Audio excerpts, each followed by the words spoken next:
The running order of the evening is going to be Frida is going to talk first, if that's okay. And Barry is going to talk second. And then Aideen, who is our representative from Not Here, Not Anywhere, is going to finish up. And everyone's going to speak for about 15 minutes. I'm going to keep an eye on any questions in the chat box. And then we'll have a Q&A session at the end. And if we don't get to your question, we'll do our best to respond to it in the chat. So that's okay with all of our panelists? Does that sound like a plan? Cool. Okay, fab. So without further ado, Frida, would you like to share your screen and get started? Yes, with pleasure. I hope it works. Oh, I think you have to stop sharing yours, and so I can share mine.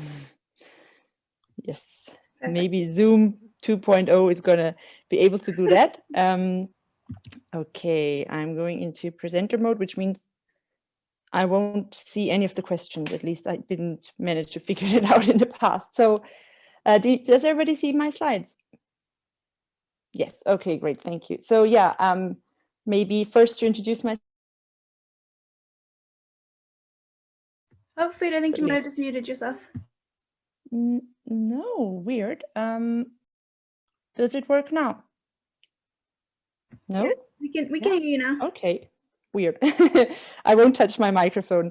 So yeah, we're based in Brussels normally, and I've been dealing with fracking, particularly in the beginning of my position at Food and Water Action Europe, but now we are working a lot on gas infrastructure and European gas infrastructure build-out plans, and I'm also trying to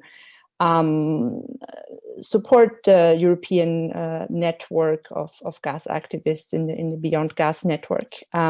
So probably my presentation will be looking a lot at infrastructure as well, and not only at LNG. So yeah.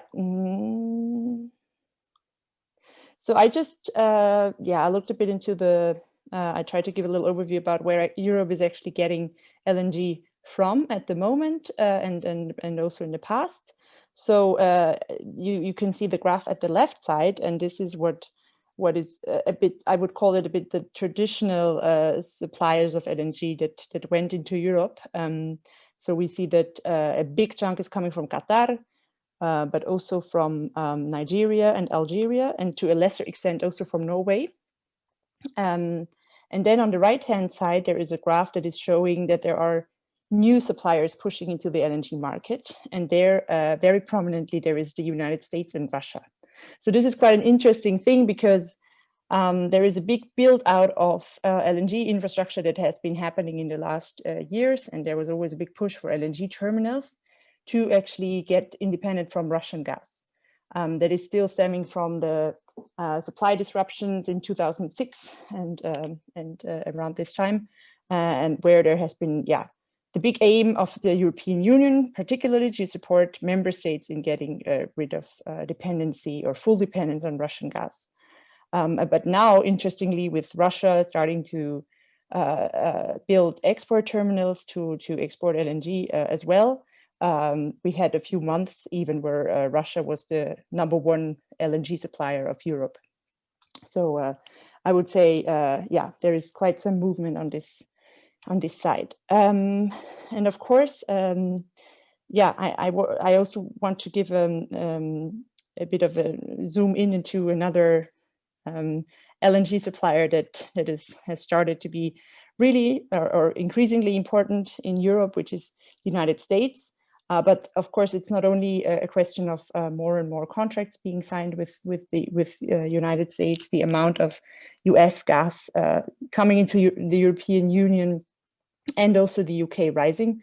But also there are, just to highlight that there are quite a lot of US firms involved in the construction of, I mean, this is probably nothing new for Ireland, in the construction of LNG terminals, also in Poland.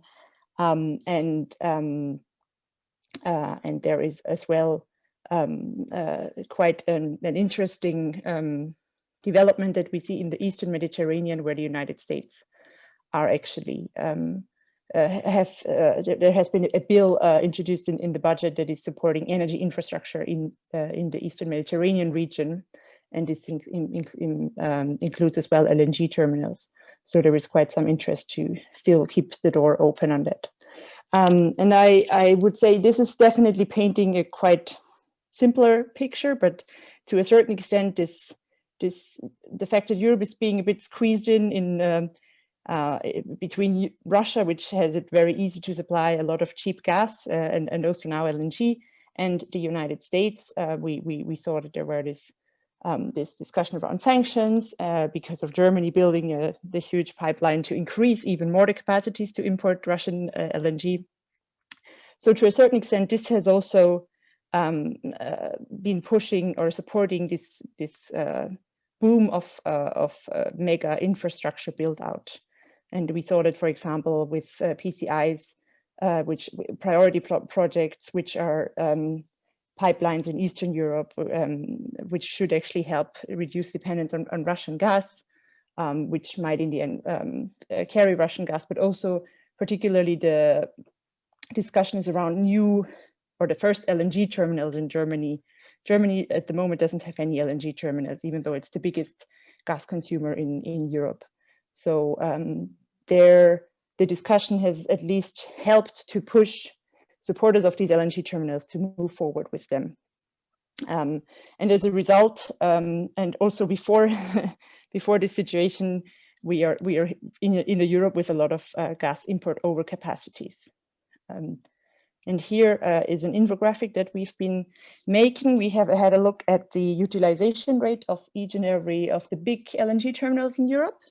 And you can see it's quite, there is not like one region with a lot of undercapacity it's quite a mixed picture, but overall, in the last 7 years, LNG terminals have only been used at less than a third of their capacity. And I have put a link in my presentation, which I'm happy to share, so you can take some more time into looking into each and every project if you're interested. And a couple of other effects that we calculated. And this is a bit what the underutilization looks like if you divide it into countries. So Belgium, Greece, and Spain are a bit the champions of underutilization. So we could in theory import loads and loads more of LNG as actually there is being imported. And of course, the aim should be at importing even less than what we do and gradually phasing out all imports altogether. Yes, so, and this situation, but also public opposition and amazing campaigners have led to a situation in which we can call quite a few of the LNG terminals across Europe failed. I included here Cork and Shannon. I hope that people are not pessimistic and say, so at the moment, at this moment in time, we've had quite a lot of terminals with a lot of issues of going ahead or being cancelled altogether or never actually starting operations and costing millions and millions and millions. This is, for example, the case for this terminal that I marked in red here in Spain. This is a terminal that has been fully finalized. It would have been operational. Operators could have imported LNG from right now. The issue is that it was mothballed because there was just no demand, or there was no need because Spain has a lot of other import terminals already. So this terminal costs 23 million euros per year and is actually not used at all. We have had a little video celebrating some of the victories around LNG. I also add the link in the presentation for people interested.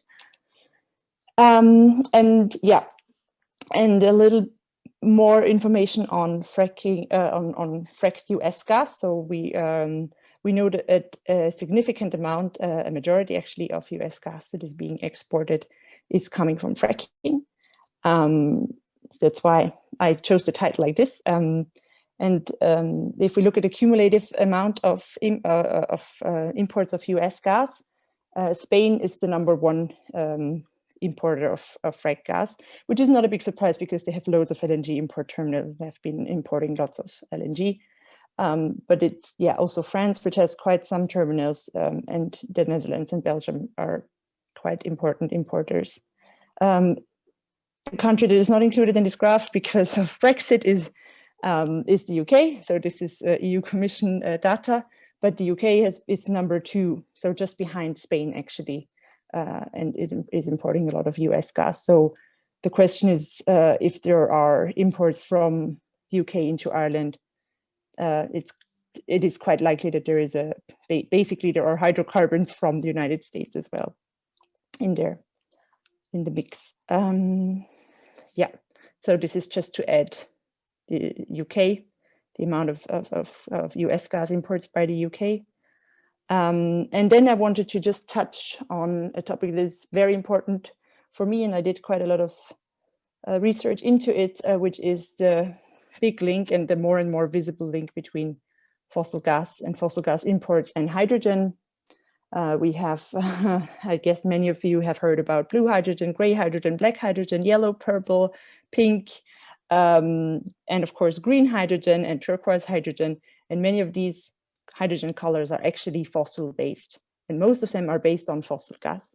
And we did a report, and I put the link there, which is showing that lobbyists, there is a big gas lobby pushing for continued hydrogen use.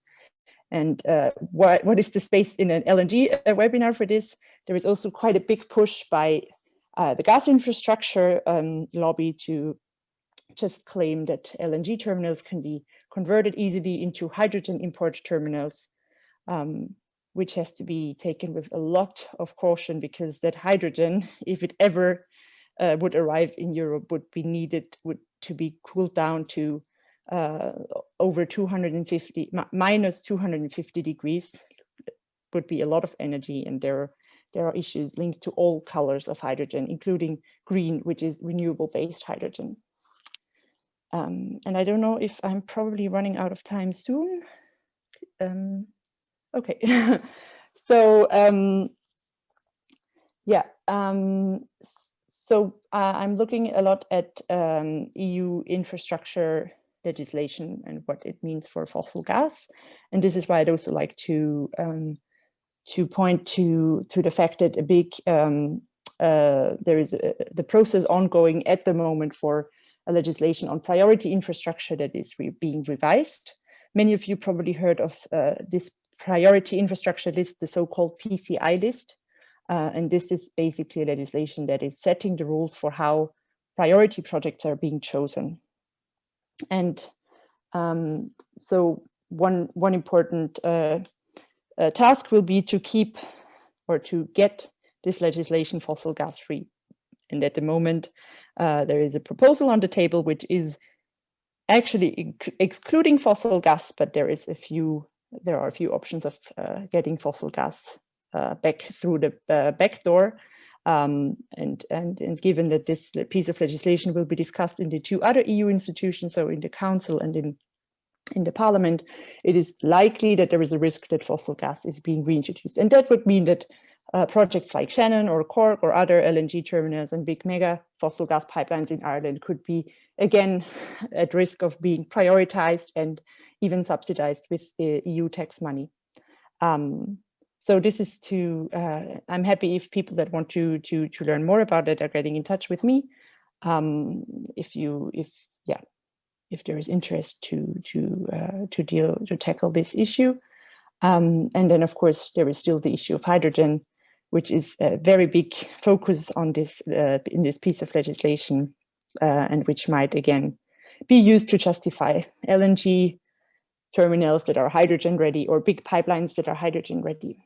And the good thing, yeah, and then I want to just touch briefly upon the 5th PCI list, since there has been a lot of activity, I think from Not Here Not Anywhere and others here on the call of trying to get Shannon LNG off this priority list.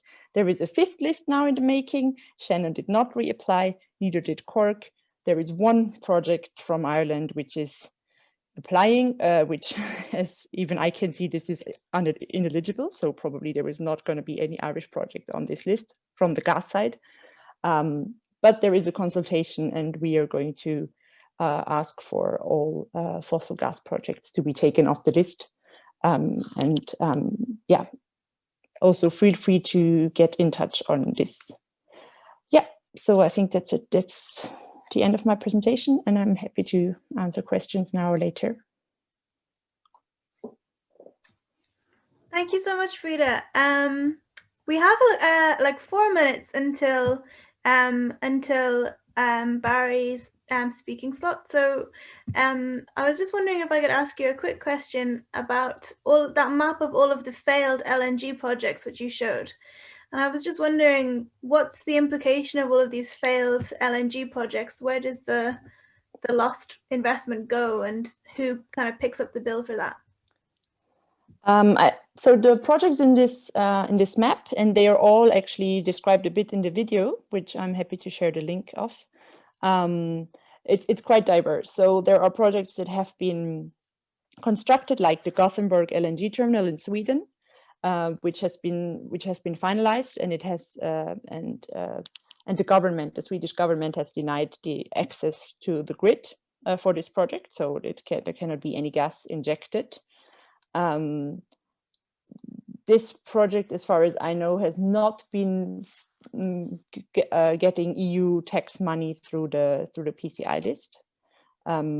But in the end, it is gas consumers in the countries that are picking up a big part of the bill through the gas bill.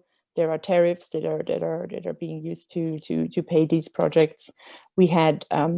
We also included, for example, the case of France, where there has been an import contract for US gas being cancelled. So this is not a failed LNG terminal itself, but there is a victory on a contract being cancelled on concerns about around fracking. So yeah, there is a big diversity of issues that have been tackled around LNG and LNG imports. Okay, very interesting. And again, Frida works for Food and Water Europe and is campaigning against LNG across Europe, and doing very interesting work as well. There was one quick question there asking about a fossil gas project from Ireland being considered in the 5th PCI list, and someone's asking for more information about that. Yes, I don't have specific information about it. It's called Sustainable Renewable Gas Central Grid Injection Project. I don't know what it means exactly. I know that it falls under the category energy transition related project. So that is indicating that it's a project that is dealing with alternative gases, so not specifically fossil gas. And the irony is that that this project is not eligible. So I'm surprised why it applied, because projects that are not fully dealing with fossil gas are not eligible. So this is showing how crazy the PCI list actually is. So you can only get on there if you are a fossil gas project. Yeah, and there are 3 of those energy transition related projects applying. Maybe the project promoters didn't know that they wouldn't get picked, or they're hopeful. Yeah. I see. Okay, so if people have more questions for Frida, feel free to put them in the chat and we'll try and get back to them later on in our full Q&A session. And yeah, apologies for not introducing Frida properly. So yeah, Frida's from Food and Water Europe. So Professor Barry McMullin is from DCU and is going to talk to us a little bit now about LNG and about energy security in Ireland. Is that okay with you, Barry? Yep, great. Thanks, Jessie. And thanks to everybody for the kind invitation to join you tonight. I really appreciate it. So I may be going over ground that a lot of people on the webinar are already familiar with, and if so, I apologize for that. But I'm going to try and give a quick roundup of or an introduction to what are the issues, what are the arguments that are trying to bring LNG development in Ireland together with energy security in Ireland. So I'm going to have a very specific focus on the local situation here in Ireland. So just to introduce myself, I'm an electrical engineer originally by training. I work in Dublin City University. I've done lots of different things over my career, but in the last 10 years or so, I've come back to working on energy issues and energy system decarbonisation, and I teach and research in that field now.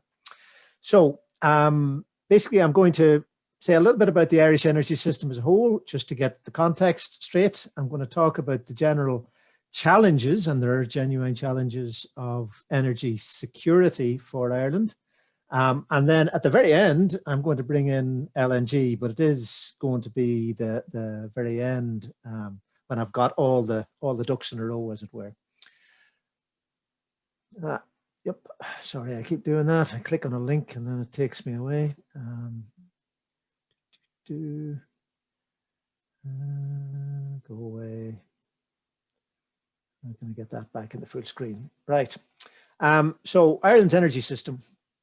So this is, I like this graphic from SEAI from their most recent Energy in Ireland report. It just gives us the really big picture of energy, and people, and a lot of the coverage, there's a tendency to conflate energy with electricity, and obviously they're not the same thing, and it's good to have the overall context. So energy use in Ireland, as in most countries, breaks into three big areas: electricity, heating, and transport.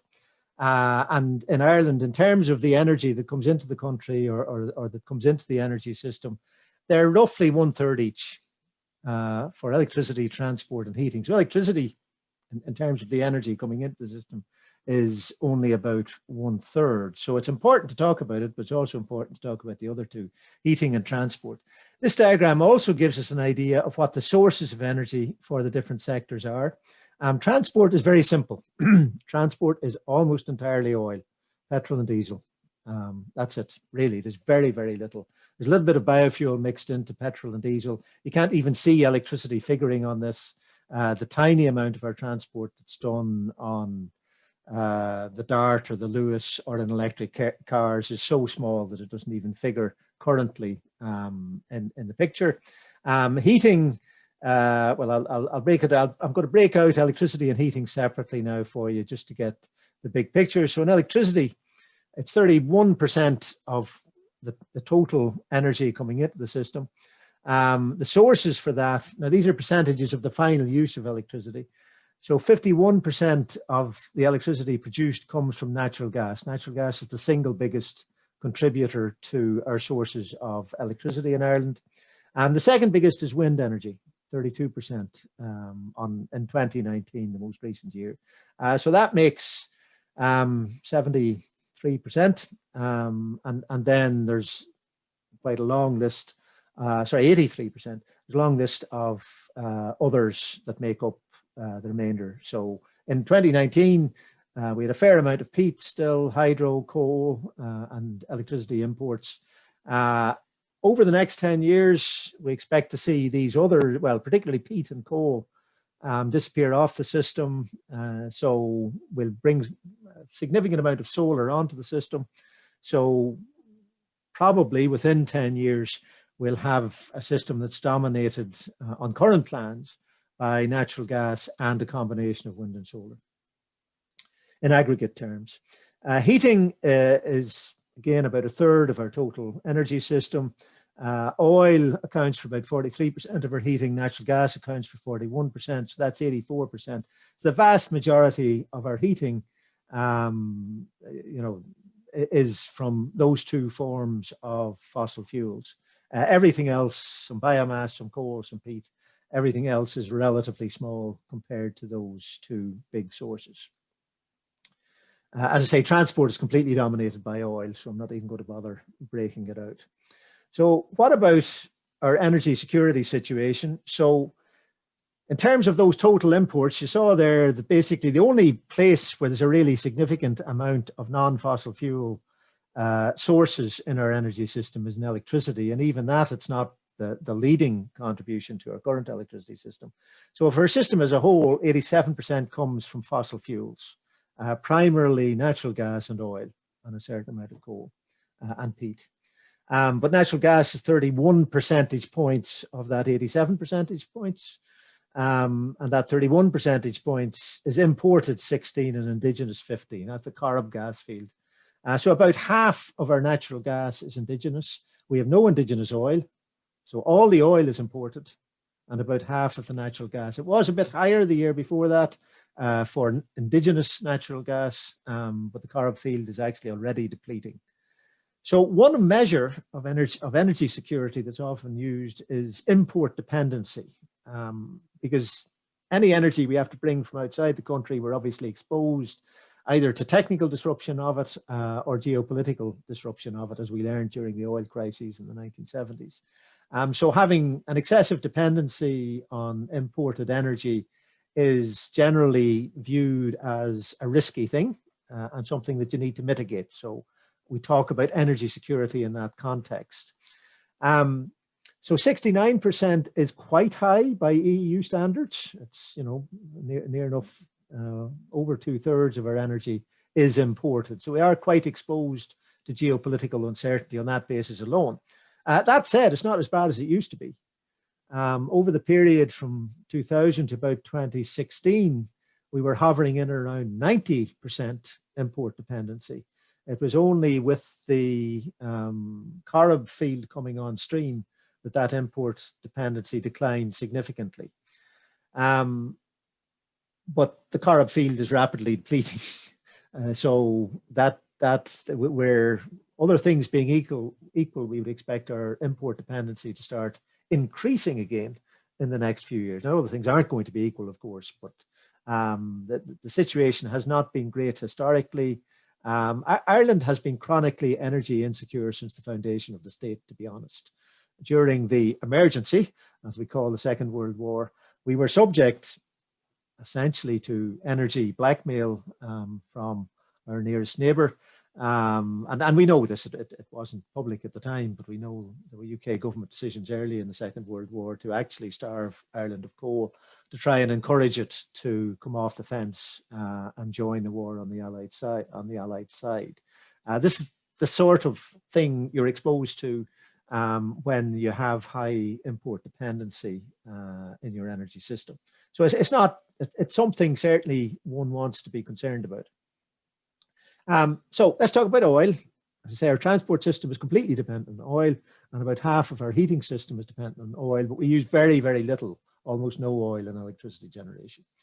So oil security in Ireland is primarily about transport and heating.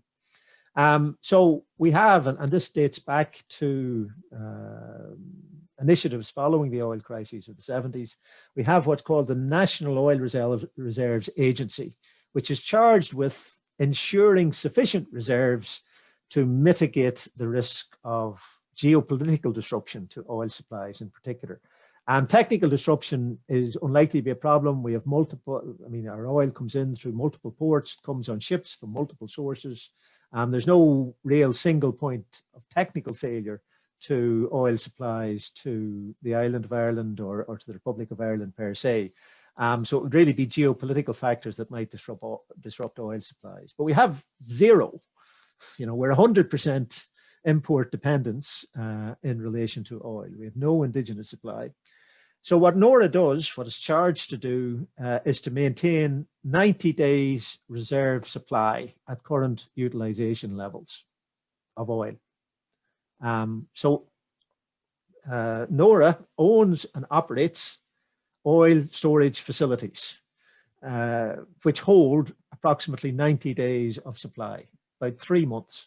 So in the event of geopolitical disruption, now, of course, if there was serious geopolitical disruption, we'd start rationing that oil reserves would last more than 30 days or 90 days. But, that's a pretty significant buffer.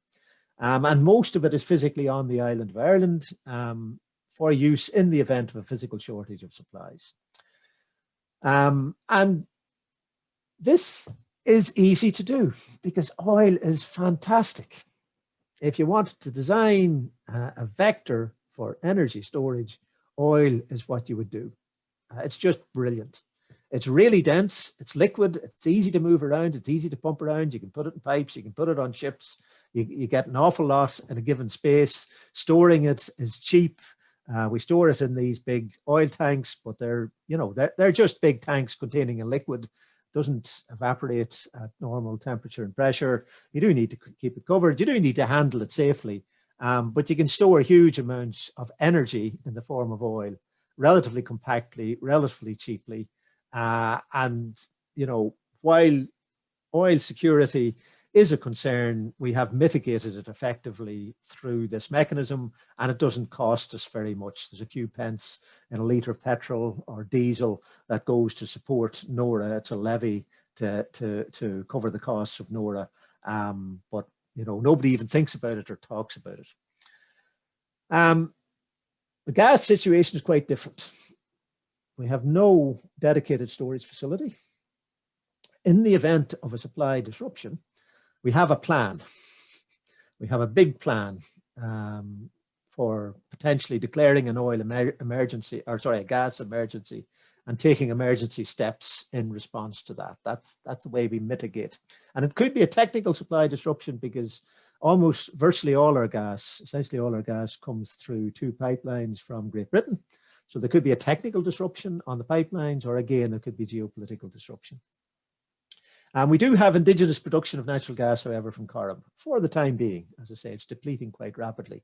But a technical or geopolitical disruption to imports from Great Britain would mean that at least we've got some buffer, even though we don't have a storage facility. As long as Corrib is producing in reasonable quantities, we've got some buffer there. The actual pipeline itself operates at high pressure, and it would actually, that there's quite a lot of gas just stored in the pipeline to Great Britain. So that's called line pack.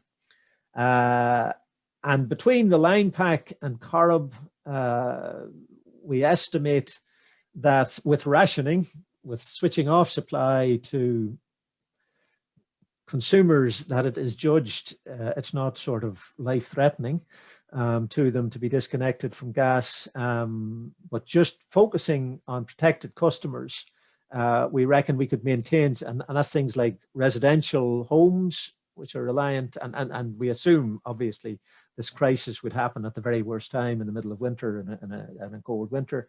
So maintains could probably be maintained to protected customers, so-called, for about 30 days, for about a month. But it would be hugely disruptive, okay? That supplies of gas to people who combust it directly. That's basically heating. Electricity generation is not a protected consumer under this gas emergency situation. So electricity generation gets cut off more or less immediately. Well, within a couple of days, not instantaneously in terms of a matter of minutes, but within a couple of days. And basically large gas-fired power stations are told to switch over to their emergency secondary fuel supply, which is a form of oil. So these large gas power stations actually have big tanks of oil there as a reserve in case there's a gas supply emergency, and they can switch over to burning oil. It's not good for them and they don't want to do it for very long. And the reserves that they have on site would generally only last for 3 to 5 days. And you might say, oh, well, what about our 90-day supply of oil? But this is actually a special kind of oil, just your generic petrol and diesel and so forth. You can't put into these gas-fired power stations as a substitute. So after 3 to 5 days, the gas-fired electricity generating stations are getting into trouble. Then what? Our problem is, although natural gas at the moment accounts for maybe 50% of electricity generation over the year, at any given time, it could account for much more than that. So it goes up and down according to wind conditions, basically. So there can be times at the moment when natural gas generation can account for easily 80% or more in low wind conditions of our total generation, our total electricity generation. And even though we're going to build out a lot more wind over the next 10 years, sorry, that's my 15 minutes. So I better hurry up. Sorry about this, Jessie. Take your time, sorry, no worries. So even though we're going to build out a lot more wind, and on average, the proportion of natural gas in our electricity generation will decline, it is still the case that for a period of days or even weeks at a time, up to 4 to 6 weeks, we might be reliant on natural gas for 80+% of our electricity generation, even in a situation where natural gas is only providing 30% on an annual basis of our electricity. because when the wind doesn't blow and the sun doesn't shine, and that can last for multiple weeks. So if we run out of gas-fired electricity in 3 to 5 days, we're now in a really serious situation. We're rationing electricity and all the critical services that rely on electricity. This is not a trivial problem, and we certainly do need to think about it. So in summary, there is a problem with natural gas security. Some things are making it better. Significant work has been done to enhance the reliability of the pipeline connections to Great Britain. We're building out additional electricity interconnection, which will diversify our dispatchable electricity. And the average amount of natural gas in the system is going to decline significantly in the next 10 years. But for the next 10 years, the current plan is that it will continue essentially as that backstop to supply up to 100% of our electricity in situations of low wind and nighttime in the middle of winter. And there are reasons why our natural gas security is actually getting worse. So Corrib is depleting. The peak use of natural gas and electricity is going up as electricity demand goes up. And again, electricity demand will go up for 2 reasons in the next 10 years. A good one, which is electrification of heating and transport, but a bad one, which is just using more energy. And the big energy hog there is new data centers. And that's the current plan. And then Brexit adds new geopolitical uncertainty because all our imports are through the United Kingdom.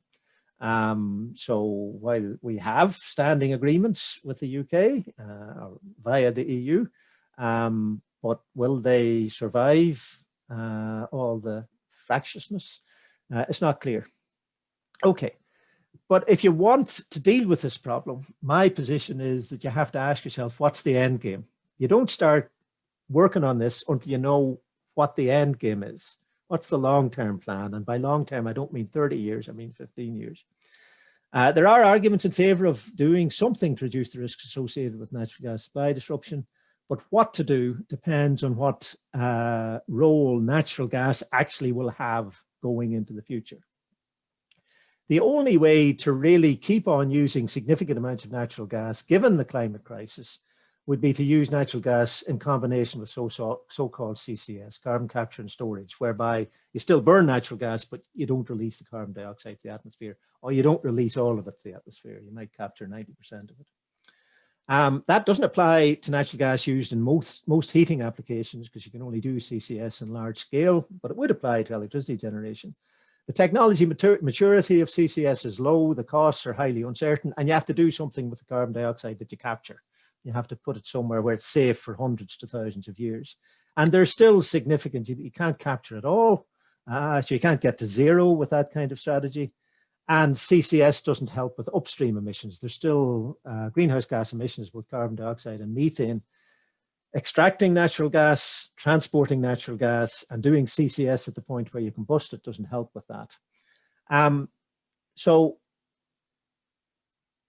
the point I want to make is that there are people, entities, companies, lobbies who say nonetheless there is no alternative to continued use of natural gas.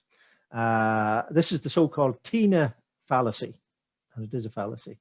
And it's ironic that it's being deployed so heavily here in Ireland, since the politician who's most closely associated with that particular fallacy is a former female Prime Minister of the United Kingdom, and not the most recent one. But anyway, let's not go there. So TINA is a fallacy. It's a fallacy in this particular case. There are alternatives. I don't want to go down the whole hydrogen discussion, but electrofuels generically, and electrofuels start with hydrogen, are essential. And I take Frida's critical point about being very sensitive in that discussion of electrofuels. But we need to be sensitive in both directions. We need to be sensitive that the discussion of electrofuels is not hijacked by fossil energy lobbyists, but we also need to be careful that the electrofuel importance to a successful renewable energy transition is not compromised, because it is absolutely central. And for some countries, it's even more central than others. And Ireland's a particular case there because of our relative geographical isolation. But in risk management terms, the climate risks far outweigh energy security risks. I'm saying energy security risks are significant, and we should think about it. but the climate risks are vastly larger and more serious.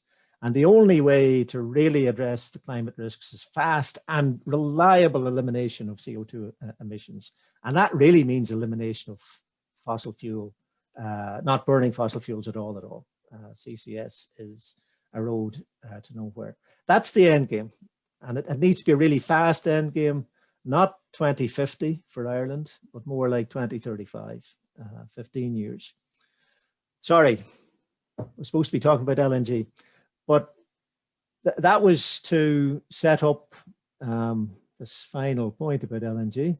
Sorry, if I click on a link, the thing goes off again. But anyway,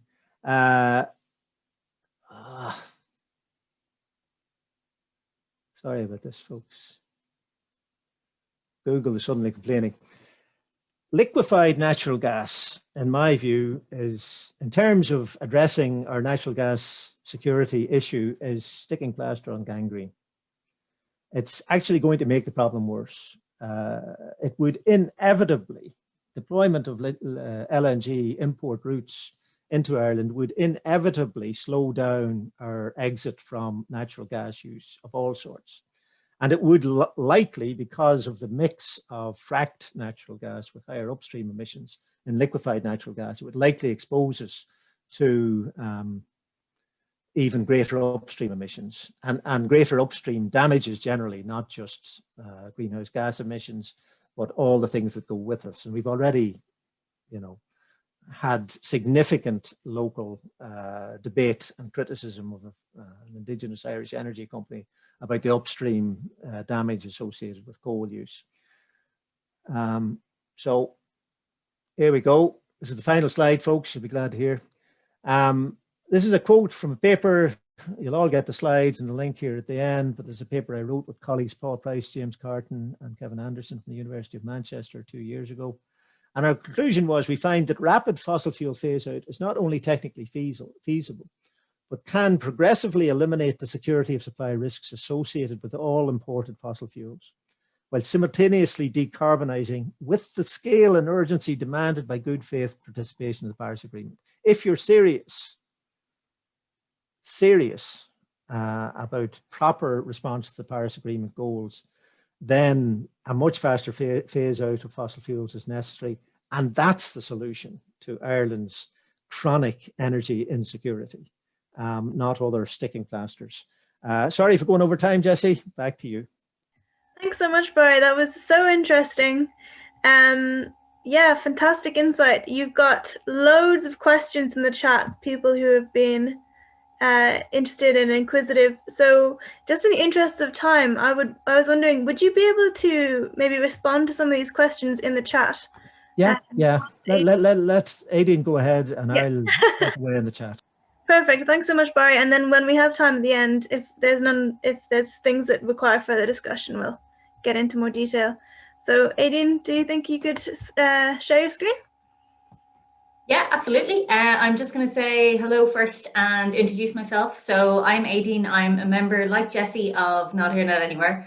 And I wanted to say that first because it's really important to Not Here, Not Anywhere. We're a volunteer group. We all work together. And I just want to acknowledge before I even start the brilliant work of everyone in Not Here, Not Anywhere who's helped put together the points for the presentation I'm going to do this evening and the fantastic briefings that we've just released that I'm going to plug during the presentation.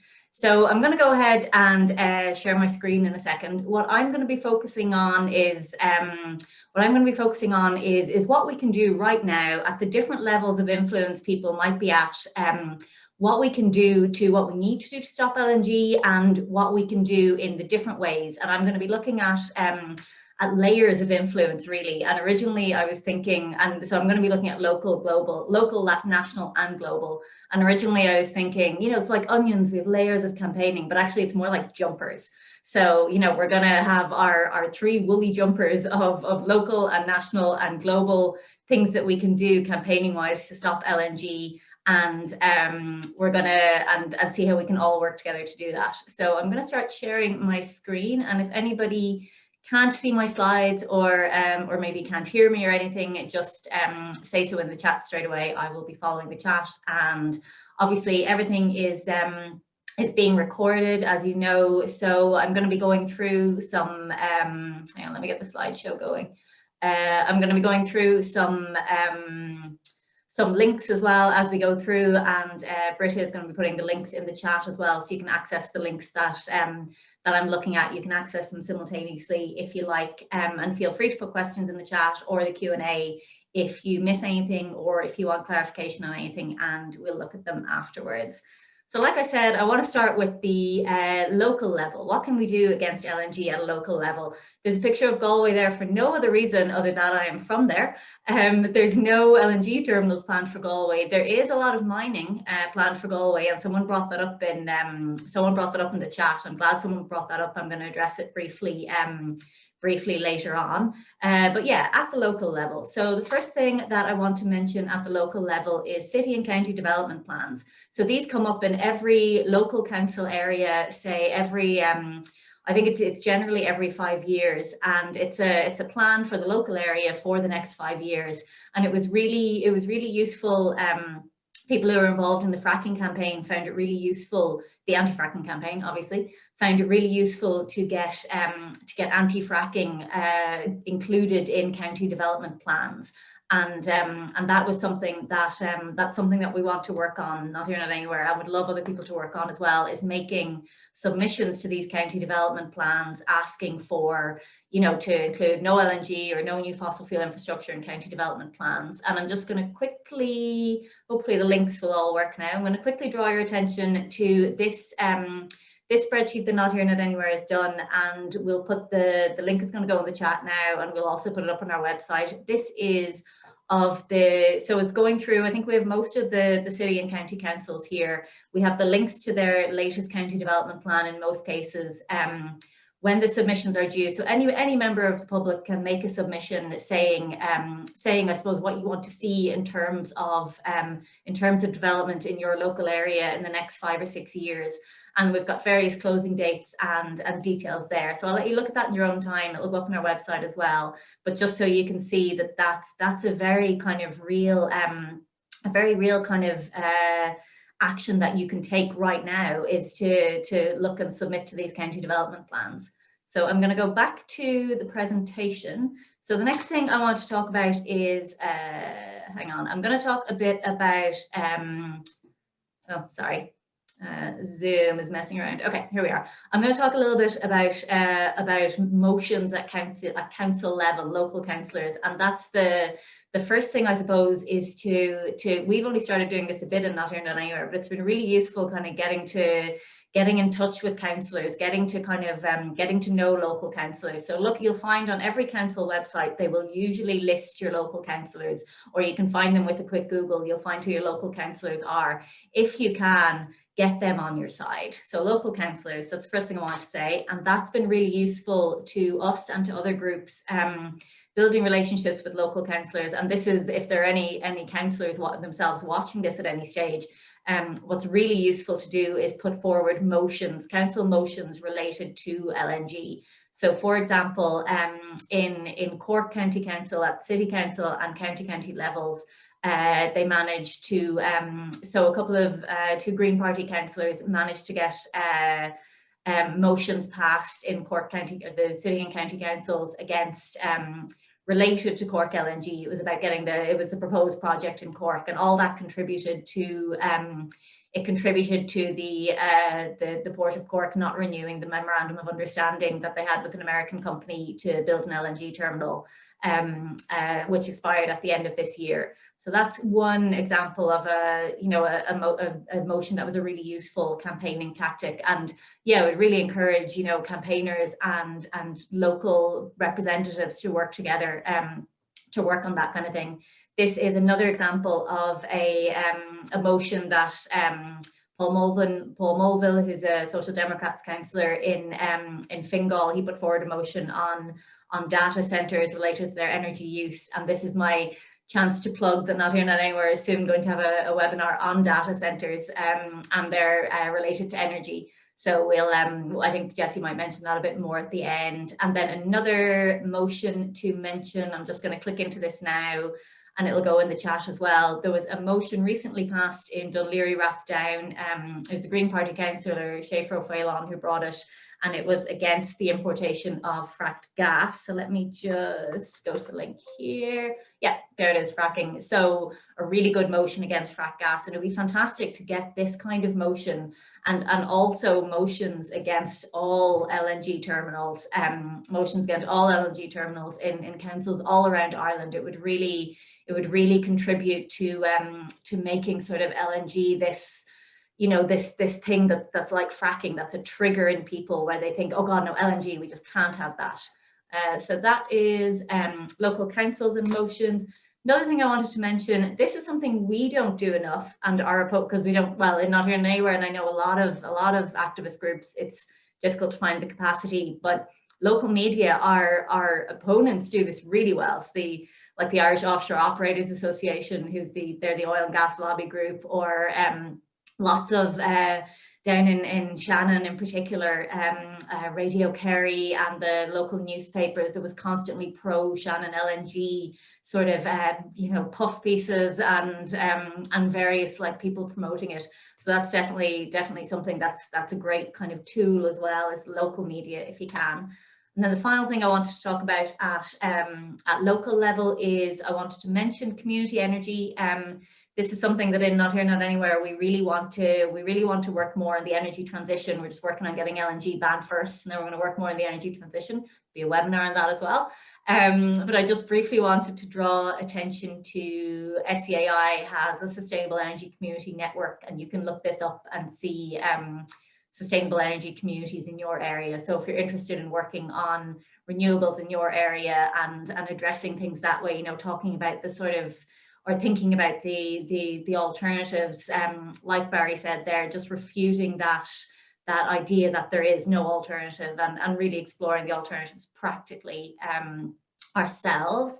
So I'm going to move to national level. I know this is really rapid fire, but like I said, yeah, it's recorded, and hopefully you're getting the links in the chat as well. So at national level, this is the level I suppose we think about a lot, and we address things a lot at national level, you know, lobbying our TDs and our politicians. So I've just put up, yeah, the obvious thing is, you know, get in touch with your local representatives, because constituents are who they really care about. And yeah, so yeah, constituents who they care about, they'll have, you know, they have clinic hours, go in and say, well, over Zoom now, go and see them, let them know that you really care about these issues. So that's local TDs and senators. Consultations. So this is something that Not Here Not Anywhere does quite a bit. There will frequently be on the Department of Energy and Climate, God, the new name escapes me. Department of Energy, Communications and Climate. I think that's the new name. They are often putting out various consultations, which again, anyone, like the county development plans, any member of the public can submit to these, any group, and it's a way of having your say on whether it's, so the 10E regulation that's directly related to the projects of common interest list that Frida was talking about, microgeneration that's directly related to community energy. So this is the consultations related to the DECC. Other useful ones to look at are related to the Department of Local Government and Planning. Again, I've forgotten that it has a new name now, which I've forgotten about, but will be related to environmental issues as well. So that's another way of kind of leveraging your leveraging what you want to I suppose campaign against, and like using every avenue to sort of to get your message across. And you are probably thinking, well, what do I put in these consultations? Where do I start when it comes to trying to convince the department or TDs or MEPs, who we'll get to the next slide, trying to convince everyone that they need to care about LNG or care about the issue as much as I do. So I'm going to, this is the NHNA plug bit. I'm going to bring you into our recent resources that we have developed on LNG. So the idea with these briefings is so we've got a longer briefing and a shorter briefing. I'm going to go into the 2-page briefing first. the idea with these briefings, they're available on our website, are that they are, I suppose, they're kind of an introduction to the issues for people who haven't heard about the issues before, but they're also a useful tool for policymakers in highlighting the key kind of statistics around liquefied natural gas and those sort of banner headline issues that grab people's attention who might not necessarily care about LNG as much as you do. So, for example, I want to draw your attention to our the comparison here that people in the group have been working on for a while. This comparison between the climate impact or the greenhouse gas emissions impact of LNG terminals versus coal-fired power plants. So this is very specifically, we looked at the emissions that would be generated if we were to build the Money Point coal power station all over again. It's operating at full capacity versus these LNG import terminals, and we found that the building the LNG terminals is worse than building the coal-fired power plants. It just really illustrates that. So 5 LNG import terminals is equal to 12 coal-fired power plants. So 5 LNG import terminals are, so they're currently, if we go up to our map here, we have, so the Cork LNG terminal is, it's currently off the table.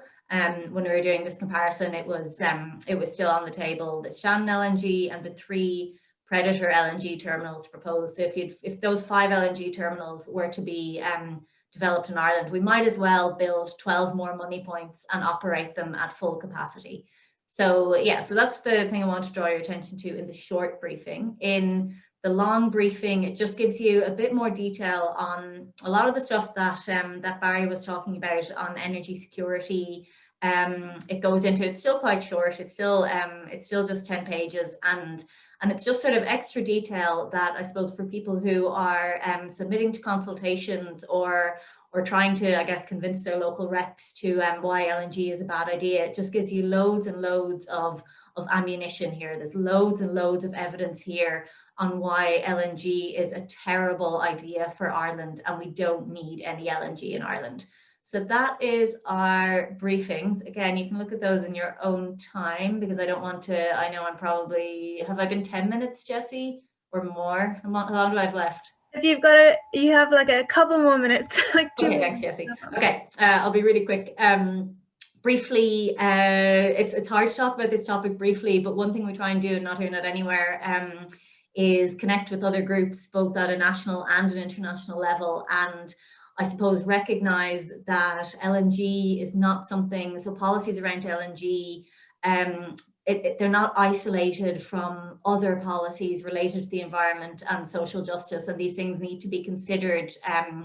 They need to be considered together. So CETA is something that, CETA is something that we put out a tweet on it the other day, with which kind of our rationale for opposing the proposed immediate ratification of CETA, because similar, so agreements like the Energy Charter Treaty has been a massive issue in terms of companies being able to sue governments for making climate-related legislation, for fossil fuel companies being able to sue governments.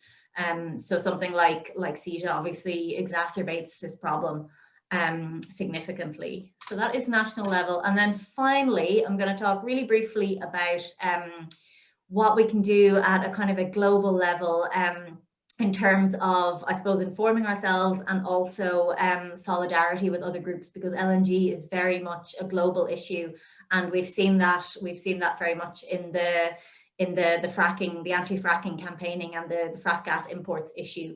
I've just highlighted a few groups. There's so many groups at European and global level, but just a few groups to draw your attention to who have really good resources and links, and then resources for kind of, I suppose, building our information on LNG in general. There's so much information out there, but these are some sources. So Oil Change International, Global Oil and Gas, or Global Gas and Oil Network, despite their name, are an anti-fossil fuel group, and they have fantastic resources. And one thing I wanted to bring in here is So the Dáil had its joint, the Oireachtas Committee on Communications, Climate Action and Environment. So people might not be aware that these committees in the Dáil on climate action, they're always getting the best, they're always getting national, international experts in to speak to them.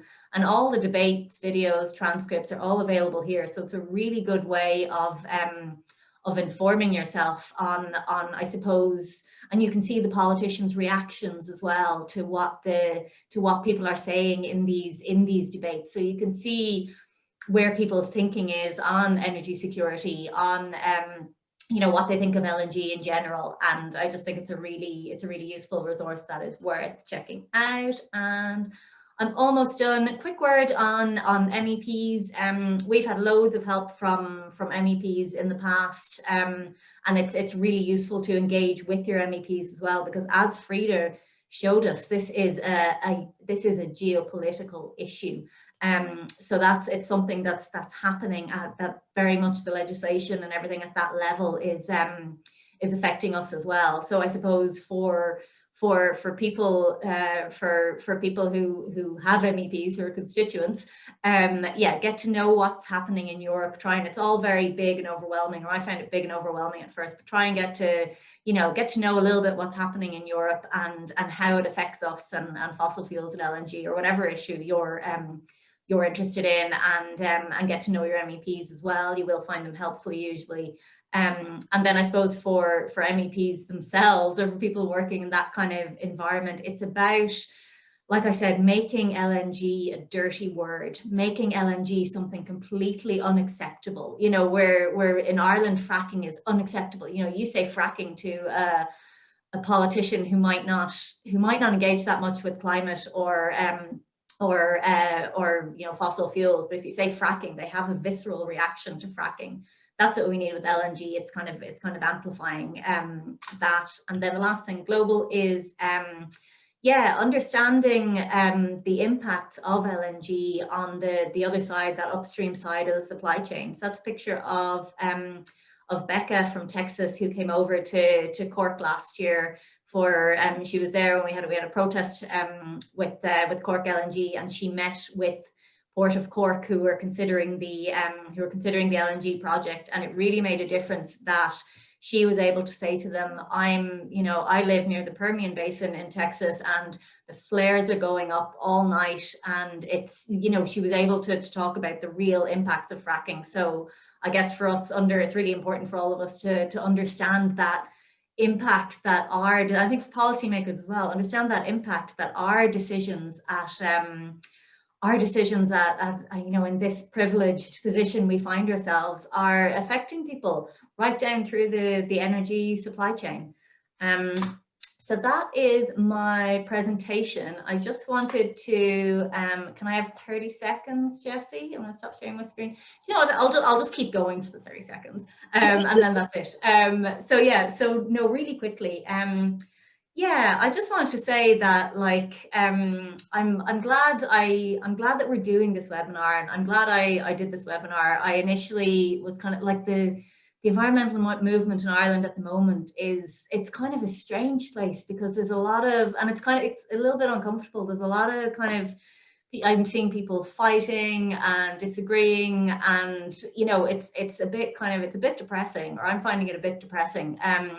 But when you do something like this and you hear from everyone, and you can see that people are still, so people might be debating, but people are also engaging more. People care about these issues more now, and people are starting to see that things are kind of volatile and fractured, but we can see change emerging from that as well, and opportunity emerging from it. And just a small thing was that in Not Here Not Anywhere, we emailed all TDs and senators to tell them about this webinar, and we got more replies than usual, which is nice anyway. But we got a reply from a representative saying I do understand a lot of the issues, and I share a lot of your concerns, but we need LNG because we don't want to get dependent on Russian gas.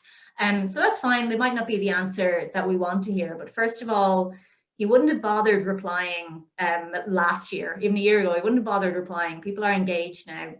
And the second thing is, even just a year ago, people were making that same argument about offshore oil and gas, that we can't stop drilling for oil and gas in Ireland because we don't want to rely on Russian gas. We need it for energy security. And then just this week, we saw that the cabinet agreed to a ban on offshore oil and gas. And that is people power, that ban. Like, you did this. People who are listening to this webinar, you did this. You are the ones who came to the protests. You're the ones who signed the petition, who even if you even thought or talked to people at all about fossil fuels or offshore drilling, you're the ones who did this, and that's your victory. And, you know, as we go forward and as we do the same for LNG and the next campaign, whether it's energy transition or just building a safe and just future, you know, let's do this together and work and think and talk and listen and, yeah, win this together. Thanks, Aideen. That finishes us off on a really high note to inspire us all to keep going. That was wonderful. Yeah, we are going to try and do more of these webinars. We're going to try and do another webinar in a month's time, this time next month, on data centres and the implications of data centres for energy use in Ireland. So we'll try and keep it going and try and keep the conversations going. We've had such interesting conversations. We've gone a bit over time, so we've just got a couple of minutes left for questions. One question that was asked twice that didn't get a response was people wondering if the update to the climate bill will mean that fracked gas imports are more or less likely. So I would just put that to all the panelists. Does anyone know if fracked gas imports are more or less likely with the updated climate bill? I mean, speaking for Not Here, Not Anywhere, we don't know anymore. Yeah, no, we don't know more than anyone else. Sorry. I don't have any inside knowledge. Banning frack gas imports is technically problematic because we buy gas on a gas market, which is a mix of gas supplies into the UK. So we already get, undoubtedly in that mix, there's already some LNG, and some of that LNG, regasified LNG, and some of that undoubtedly comes from fracking, but it's almost certainly a very tiny percentage at the moment. So I don't know. There are many battles to fight. I'm not sure that one would be really at the top of my list. It would be nice. It would be a nice to have, but in my opinion, there are more pressingly urgent and significant things for the Climate Act to deal with. Yeah, maybe just to talk about a possible EU link to this issue, there are discussions around methane emissions at the moment going on, and there will be legislation in 2021 on how to tackle this. There is two ways that this could go. So the bad way would be that the gas industry will be able to paint gas green and clean, because they say we're actually going to strip this off all the methane emissions, which we know is not possible. And the other way is that maybe there is a way of first raising attention to this big issue, which is, of course, even more of an issue if the gas is being fracked, because the multiple super complex cloud of emissions that is generated in the fracking fields is even more difficult to tackle, and to have a threshold that is so low that it would technically not allow for fracked gas to be imported. That's maybe very wishful thinking, but it would be a possible pathway to indirectly exclude fracked gas. That's a very interesting take on that question. Yeah. There was another question in the Q&A section, which if anyone has a question that they feel angry that hasn't been answered yet, just put it into the Q&A box here. But just one more question to Barry about how do you see the energy transition in transport happening? Because you talked a lot about energy not just being electricity, but also transport and heating. So the system is heavily reliant on private car and diesel trucks for freight. Would all vehicles being replaced with EVs, electric vehicles, as currently planned, or even hydrogen be possible sustainably in terms of embedded carbon, etc.? Unmute again. Sorry, yeah, we could probably have a whole webinar all about that question. But a very brief answer from me, the biggest piece, given the speed at which we need to act, the biggest thing to do is to stop doing as much transport. Just travel less, especially fly less, but travel less generically and move less stuff around. Because you can do less without building out new infrastructure. Okay, building out infrastructure takes time. Shared mode transport, so buses, trains, trams are vastly better than private cars for people transport on the surface of the planet. So actually radical action to cut back on at least for the next 20 years. I mean, if we had fully decarbonized our energy system, we could start thinking about, you know, expanding again. But we're in an absolute bottleneck in the next 20 to 30 years, and we just have to act like we are genuinely in an emergency. So in my view, that means a lot less travel of all sorts. Electrification of cars has a role to play, but they're, you know, if we still, you know, the embodied emissions, just building cars are huge. There are supply side problems and upstream issues in mineral extraction for battery manufacture. We're in overshoot. We've overreached ourselves massively. So really backing off and focusing on sufficiency as opposed to growth.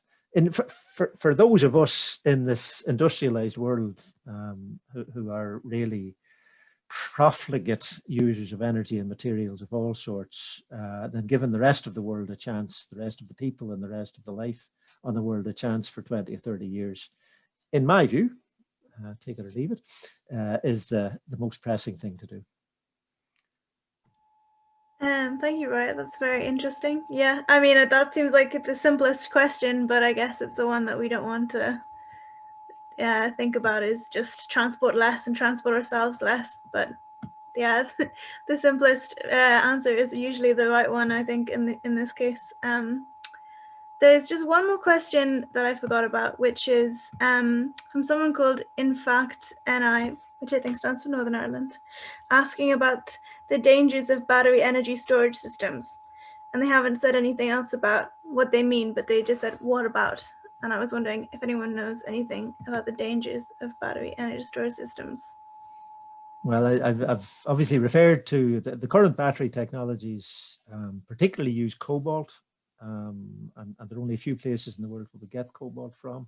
And one is the Democratic Republic of Congo, and cobalt mining has been widely associated with very significant both pollution issues and human rights abuses there.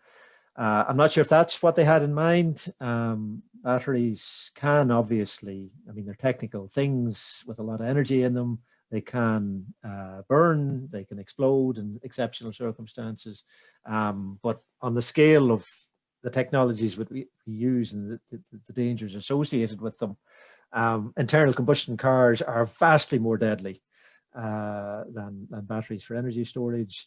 And coal mining is vastly more deadly than you know, anything on a global basis, anything that we're talking about here in terms of battery manufacture or battery transport.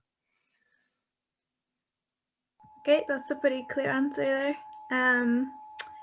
So I think on that note, we might wrap up now.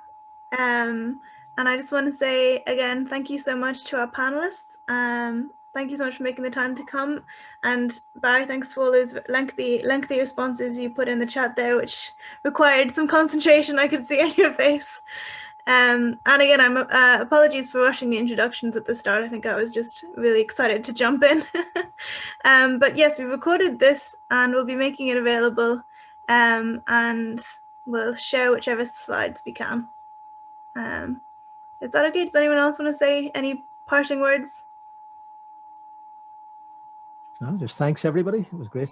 Really enjoyed it. Thank you. A lot of things have been touched upon, so it's a little bit easier not to start opening a discussion about everything. Thank you, everybody. Yes. Thank you to all Okay. of you. Bye, guys. Maybe see you again at another Not Here, Not Anywhere webinar. Thanks, Jessie. Bye.